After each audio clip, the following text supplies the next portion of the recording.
Following the Jedi attempt to arrest Palpatine and Order 66, the Supreme Chancellor went before the Senate to announce that the Republic would be reorganized into the First Galactic Empire. However, Palpatine didn't only make his declaration of the birth of the Empire, he also declared that the Jedi attempted to murder him and take control of the Republic by force, thereby making the Jedi Order and all of its members traitors. But were these just accusations presented by Palpatine and then accepted by the senators? Or did Palpatine present evidence to the Senate that helped to prove that the Jedi were traitors, and therefore their enemies? In this video expose, I will explain how Palpatine convinced the Galactic Senate that the Jedi were traitors. When declaring the Jedi as traitors who attempted to murder and overthrow him within his own private office, Palpatine didn't merely make the accusation without providing any evidence, nor did he simply use his scarred appearance to prove that the Jedi did in fact try to kill him. In order to convince the senators of this and prove that the Jedi were traitors, Palpatine concocted an elaborate scheme wherein he would have actual evidence of the Jedi Order's treachery, and prove his claims that it was the Jedi who tried to murder him, thereby committing treason.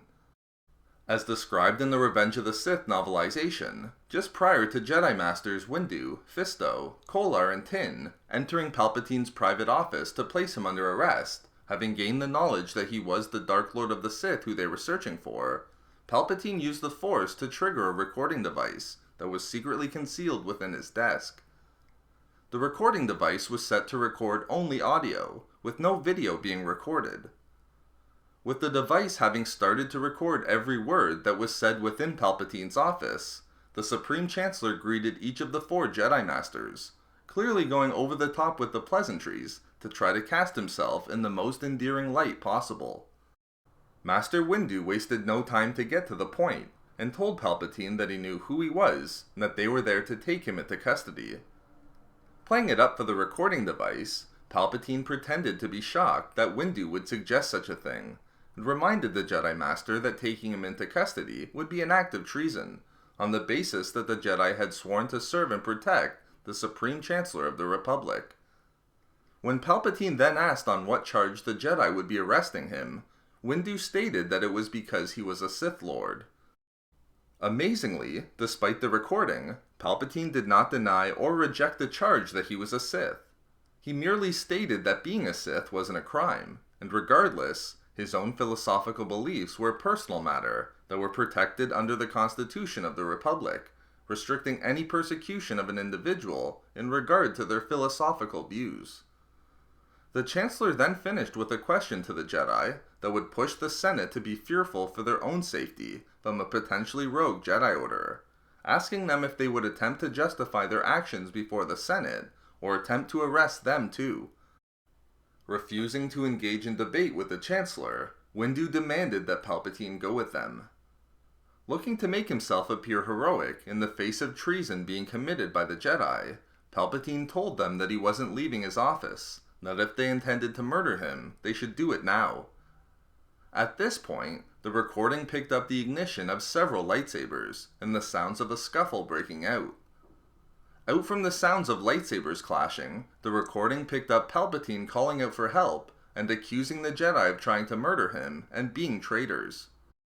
Of course, what was really happening during this time was Palpatine attacking and striking down Jedi Masters Tin, Fisto, and Kolar.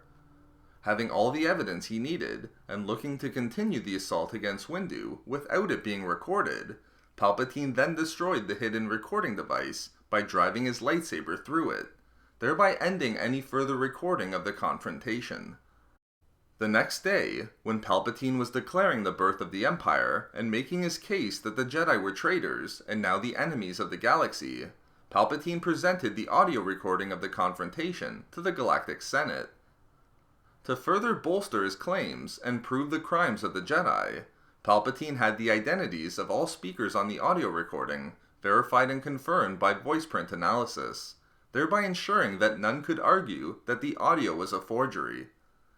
Further, Palpatine also had the lightsaber sounds verified through frequency analysis, again preventing anyone from arguing that the audio was forged. Clearly, the evidence that Palpatine presented through the audio recording was extremely damaging to the Jedi, and entirely persuasive for the senators. It cast Palpatine as the heroic Supreme Chancellor who acted honorably and defiantly in the face of treason, from a foe who was far superior in terms of fighting abilities. In the context of the audio recording alone, it appeared undeniable that the Jedi were engaging in treason against the Republic, and were even willing to murder the Chancellor to take power. More importantly, the recording also suggested that the Jedi wouldn't stop at assassinating Palpatine, and would eventually turn to overthrow the Senate, thereby creating fear within the senators themselves, and making them more susceptible to believe Palpatine's claims, particularly in combination with his physical injuries.